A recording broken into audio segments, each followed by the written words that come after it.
நாம் தியானித்தவனமாக பலவீனத்திலே என் பலன் பூரணமாய் விளங்கும் என்று நாம் தியானித்தோம். இந்த வேளையிலும் கூட 1 கொரிந்தியர் 12ஆம் அதிகாரம் 10ஆம் வசனம், அந்தபடி நான் பலவீனமாய் இருக்கும்போது பலவீனமாய் இருக்கிறேன். ஆகையால் கிறிஸ்துவின் நிமித்தம் எனக்கு வரும் பலவீனங்களிலே, நிந்தனைகளிலே, நெருக்கங்களிலும், துன்பங்களிலும், இடுக்கண்களிலும் நான் பிரியப்படுகிறேன் சொல்லி பவுல் இங்கே தன்னுடைய வாழ்க்கையினுடைய அனுபவங்களை சொல்வதை பார்க்கிறோம். நிந்தனைகள், நெருக்கங்கள், துன்பங்கள், இடுக்கங்கள் ஊடாக கடந்து போகும்போது அதில் பிரியப்படுகிறவராக இருப்பதாக பவுல் சொல்வதை பார்க்கிறோம். இன்றைக்கு நம் வாழ்க்கையிலே துன்பங்கள், நிந்தனைகள், நெருக்கங்கள் வரும்போது நாம் சோர்ந்து விடுகிறோம். தேவ சமூகத்தை விட்டு நாம் விலகி போகும்படியான சூழ்நிலைக்குள்ளாய் தள்ளப்படுகிறோம். ஆனால் பவுல் அனுபவத்தில் பார்க்கும்போது அவர் தெளிவாய் சொல்லுகிறார், நான் எல்லாவற்றிலும் பிரியமாய் இருக்கிறேன் சொல்லி. அதுபோல் நம் வாழ்க்கையில் கூட தேவனுடைய சித்தத்துக்கு நம்ம ஒப்புக் கொடுக்க வேண்டும். தேவனுடைய தீர்மானத்துக்கு நாம் வாழ்க்கை ஒப்புக் கொடுக்க வேண்டும். எதை செய்தாலும் தேவன் நமக்கு நன்மைக்கு ஏதுவாகவே செய்வான்னு சொல்லி வேதம் சொல்கிறபடியினாலே நம் வாழ்க்கையிலே பவுலின் அனுபவத்தில் போகத்தக்கதான அந்த வாழ்க்கை வாழ நம்ம ஒப்புக் கொடுப்போம். தேவன் நிச்சயமாய் நம்முடைய பிரச்சனையெல்லாம் மாற்ற இன்றைக்கும் ஜீவனுள்ளவராய் இருக்கிறார். நிந்தைகள் நெருக்கம் துன்பங்களிலும் துதிபாடி மகிழ்ந்திருப்பே.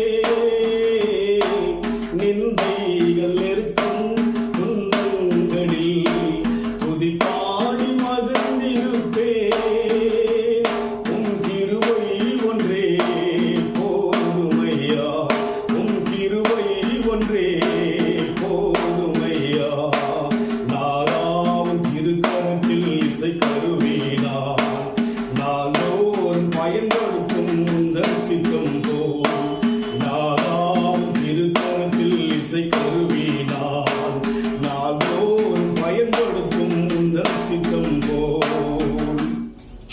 அதற்கு அவர், என் கிருபை உனக்கு போதும், பலவீனத்திலே என் பலன் பூரணமாய் விளங்கும் என்ற வார்த்தையின் பிரகாரமாக துன்பங்கள், நெருக்கங்கள், வேதனைகள், பலவிதமான சோதனை ஊடாக பவுல் கடந்து போன போதிலும் கூட அவர் அங்கே பிரியமுள்ளவராக, தேவனுக்கு பிரியமான பாத்திரமாக வணையப்பட்டதாக, தேவனுடைய சித்தம் செய்யத்தக்கதான மகிமையான ஒரு வாழ்க்கை பவுல் வாழ்ந்ததாக பார்க்கிறோம்.